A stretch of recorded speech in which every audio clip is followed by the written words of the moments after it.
दोस्तों, क्या आप भी रातों को once upon a time horror की कहानियों से सिहर उठते हैं?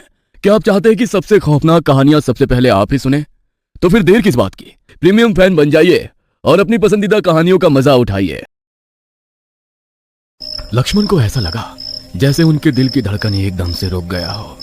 डर और घबराहट की लहरें ने उन्हें अपनी गिरफ्त में ले लिया था और वो झट से अपनी जगह पर खड़े हो गए। वो जोर से आवाज देकर अपने भाइयों को आगाह करने की कोशिश करने लगे, लेकिन उनकी आवाज नहीं निकल पा रही थी। आंखों के सामने अंधेरा था और दिल में एक अजीब सी अनहोनी की आहट गूंज रही थी। भैया उठिए, चलते हैं। लक्ष्मण ने आंख खोलकर देखा तो उनका छोटा भाई उन्हें उठा रहा था। सब जाने के लिए तैयार थे। उन्होंने अपने आसपास देखा तो सब कुछ सामान्य था। लक्ष्मण भी उठकर खड़े हो गए और उन्होंने दोबारा अपने भाई की गर्भवती पत्नी की तरफ देखा। वो हंसी खुशी सबके साथ चल रही थी। लक्ष्मण ने उठकर अपने हथियार हाथ में लिए और बिना कुछ बोले जंगल के रास्ते वे अपनी मंजिल की तरफ बढ़ने लगे। गांव में दोपहर का समय था। सूरज की तेज किरणें जैसे धरती को भस्म कर देने को तैयार थी।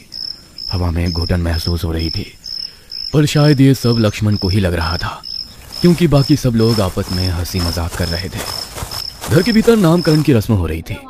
छोटे से पालने में बच्चे की बुआ बच्ची का नाम रख रही थी। बाकी महिलाएं भी कार्यक्रम का आनंद ले रही थी।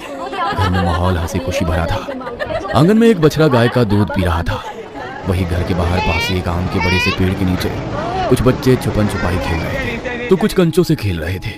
बड़े बुजुर्ग लोग जो एक पेड़ के नीचे बैठ अपनी गप्पों में व्यस्त थे, मगर लक्ष्मण का दिल घबरा रहा था। वे मन ही मन प्रार्थना कर रहे थे कि सब कुछ ठीक हो जाए, लेकिन वो चाहकर भी चिंता और डर को नजरअंदाज नहीं कर पा रहे थे। रात के करीब 8 बजे थे।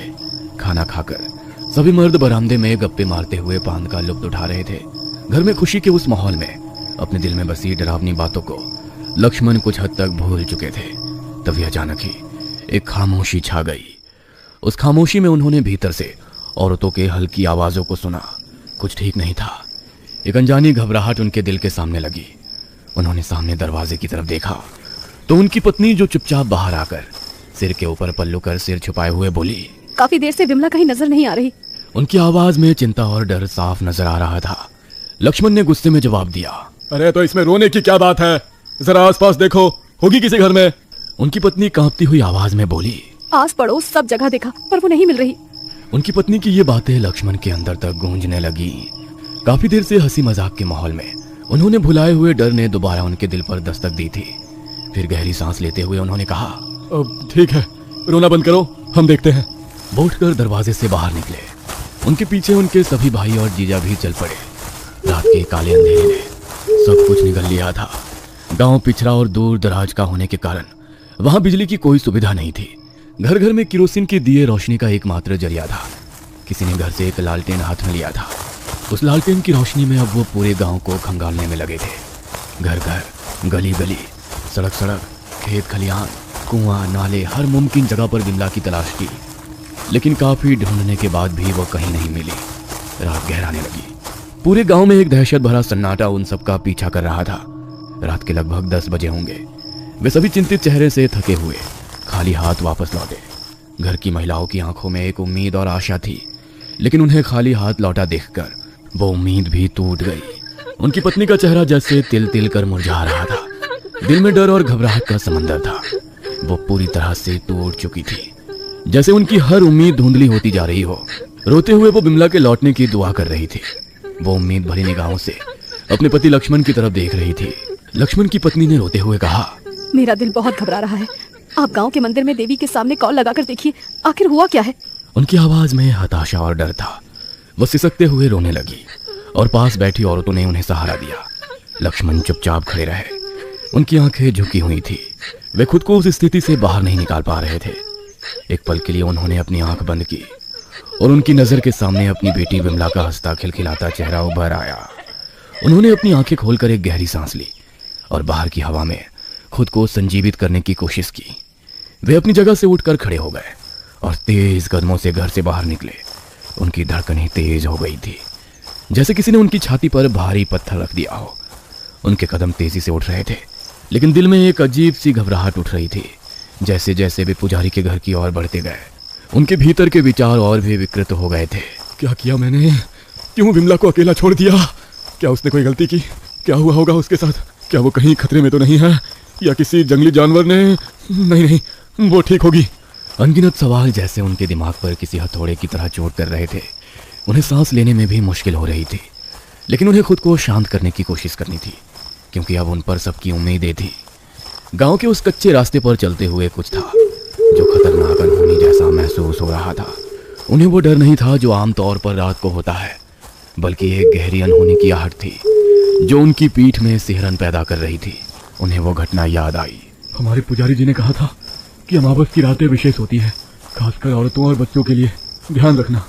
और मैंने अपनी बेटी की सुरक्षा के लिए कुछ नहीं किया। आखिरकार वे पुजारी के घर पहुंचे। एक छोटी सी कुटिया जिसके भीतर हल्का सा केरोसिन का दिया जल रहा था। उस हल्के प्रकाश की तरह ही उनकी उम्मीद भी मध्यम सी जल रही थी। एक आदमी ने पुजारी को पुकारा और कुछ ही पलों में पुजारी का पोता दौड़ते हुए बाहर आया। उसके कपड़े मैले थे और बाल बिखरे हुए थे, लेकिन उसकी आंखें साफ और तेज थी। दादाजी घर में नहीं है, वे पंचायत के चौराहे पे होंगे, आम के पेड़ के नीचे। इतनी रात को वहाँ? किसी ने पूछा। उस लड़के ने कहा, हाँ, गांव के बड़े बुजुर्ग खाना खाने के बाद वहीं गप्पे लड़ाते हैं। अब ठीक है, शुक्रिया। वो सब गांव के चौराहे की ओर बढ़ने लगे। दूर से उन्हें पेड़ के नीचे बैठे कुछ लोग नजर आए। पास जाकर लक्ष्मण ने कहा, हमें पुजारी जी से मिलना है। तभी 60-65 साल के एक बुजुर्ग व्यक्ति ने उठकर उनसे पूछा, जी कहिए, क्या काम है? और वैसे भी मैंने आपको पहचाना नहीं। लक्ष्मण की जीजा श्रीपति ने आगे बढ़ते हुए कहा, पुजारी जी, ये लक्ष्मण है, मेरे साले। अरे बेटा, तुम इतनी रात को कैसे आना हुआ?